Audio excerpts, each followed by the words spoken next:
Fertilization is the fusion of sperm and egg, forming a diploid zygote and initiating development. Step 1. Sperm-egg recognition. Step 1 of Step 1. Chemotaxis. The egg releases species-specific molecules that attract sperm from a distance. Sperm of the same species. Species-specific recognition. The sperm recognize eggs of the same species using species-specific recognition molecules on the sperm and on the egg's protective layers that bind together. Species-specific is important because if you are fertilized by a sperm of a different species, it means bad things. What are these protective layers of the egg? The sea urchin has a vitelline envelope surrounding the egg that binds the sperm and a jelly coat surrounding that stimulates the acrosomal reaction of the sperm. Mammals have a zona pellucida, the equivalent of the vitelline envelope, but in mammals this not only binds sperm but stimulates the acrosomal reaction. Surrounding the zona is the cumulus, the equivalent of the jelly coat, and that just contains maternal cells that care for the egg. So what is that acrosomal reaction? Well, the acrosome is a cap at the head of the sperm containing digestive enzymes for digesting through the egg's protective layers. The release of these enzymes is the acrosomal reaction, and that is triggered by the jelly coat in sea urchins and the zona in mammals. Mammals also have a special event that must happen to the sperm called capacitation. When the sperm is exposed to female reproductive tract conditions, it is made capable of the acrosomal reaction. In contrast, the sea urchin does not need to be made capable of this reaction.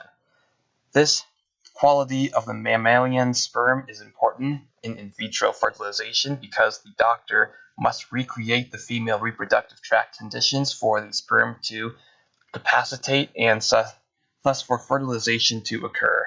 Alternatively, you could use microinjection, which gets rid of this problem because you just directly inject the sperm into the egg and there is no need for capacitation. This can also be used if the father's sperm are immotile. Sea urchins use external fertilization, which is helpful for these slow-moving animals because the gametes can travel far from the parent and colonize new places. Chemotaxis is important for these externally fertilizing sperm because they need to find an egg of the same species in the wide open ocean. You also need to release gametes synchronously in order for the two gametes to have a chance of finding each other. Mammalians use internal fertilization, which occurs in the oviducts. It does not require an external body of water, and it is much less likely that gametes of different species will encounter each other. Blocks to polyspermy are important because it is lethal if more than one sperm enters the egg, so you do not want polyspermy. The fast block occurs in sea urchins within a few seconds of a sperm entering the egg. Sodium flows in, depolarizing the egg and preventing more sperm from entering the egg, but it only lasts for about a minute. The slow block occurs next, and this also occurs in mammals. Sperm entry causes calcium influx into the egg cytoplasm within the first minute after sperm entry.